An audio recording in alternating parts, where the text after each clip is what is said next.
தொண்டு செய்யறதை விட பலரையும் தொண்டு செய்ய தூண்டுவது தான் மேலான பக்தியாம்.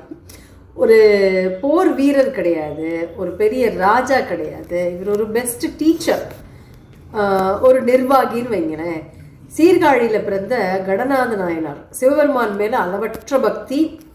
இவரோட ஸ்பெஷாலிட்டியே என்ன அப்படின்னா, சீர்காழி கோயிலுக்கு வர்ற இளைஞர்கள் பக்தர்களை எல்லாம் ஒன்றா சேர்த்து அவங்களுக்கு சிவ பணிகள் சிவ தொண்டுகளை எல்லாம் பிரித்து கொடுத்து அதை எப்படி சிறப்பாக செய்யணும்னு சொல்லியும் கொடுப்பாரு. இன்னைக்கு நம்ம டீம் மேனேஜ்மெண்ட்டுன்னு சொல்கிறோமே, அதை அன்னைக்கே பக்தியில் செஞ்சு காட்டினவர் இவர். அவர் என்னென்ன சொல்லி கொடுத்தார் அப்படின்னு சேக்கிழார் ஒரு பட்டியலாகவே போட்டிருக்கார். நந்தவனம் அமைக்கிறது, அதாவது நந்தவனம் அமைக்கிறது என்ன, பூச்செடிகள் எல்லாம் எப்படி வளர்க்கணும், எந்த பூவை எந்த நேரத்தில் பறிக்கணும் அப்படின்னுலாம் சொல்லி தருவாராம்.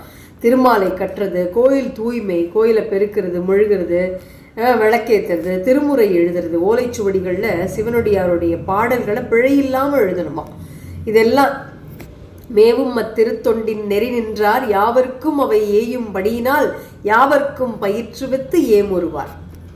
தான் செய்யும் அந்த திருத்தொண்டுல உறுதியா நின்ற கணநாதர் மற்றவங்களுக்கும் அந்த திருத்தொண்டுகள்லாம் போய் சேரும்படியாக அனைவருக்கும் அதை பயிற்றுவிப்பதையே தன்னுடைய பெரும் மகிழ்ச்சியாக வச்சிருந்தாரா. இவருக்கு இன்னொரு பெரிய பலம் இருந்தது. என்ன அப்படின்னா, திருஞான சம்பந்தர் இவர் மேல வச்சிருந்த பக்தி.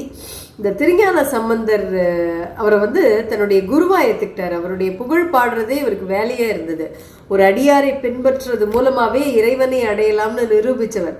சுந்தரமூர்த்தி சுவாமிகள் திருத்தொண்ட தொகையில கடல் சூழ்ந்த காழி கணநாதன் அடியேன் அப்படின்னு எழுதியிருக்காரு. கடல் சூழ்ந்தது சீர்காழி. இந்த சீர்காழியிலே வாழ்ந்த தொண்டர்களுக்கும் தொண்டு செய்ய கற்றுக் கொடுத்த கணநாத நாயனாருக்கும் நான் அடியேன் அப்படின்னு எழுதியிருக்காரு. அவருடைய சிறந்த நிர்வாக திறமைக்கும் பக்திக்கும் பரிசா அவர் கைலாயத்துக்கு போனப்ப சிவபெருமான் தன்னுடைய கணங்கள்னா தெரியும் இல்லையா, டிவைன், இந்த டிவைன்ஸ்க்கெல்லாம் அட்டெண்டண்ட்டாக போட்டாராம், அதாவது தலைவராக நியமித்தார். அதனால தான் இவருக்கு கணநாதர் அப்படிங்கிற பேர் நிலைச்சது. இன்றைக்கி நாம் மட்டும் நல்லா இருந்தால் போகிறோம், நம்ம மட்டும் சாமி கும்பிட்டா போகிறோம், கியூவில் இடிச்சுன்னு எவனையும் விடாமல் போய் நின்று சாமி கும்பிட்றோம் இல்லையா.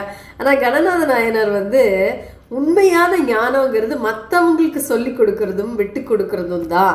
நீங்கள் ஒரு நல்ல விஷயத்தை செய்யும்போது இன்னும் 10 பேரை சேர்த்துக்கிட்டு செய்யுங்க.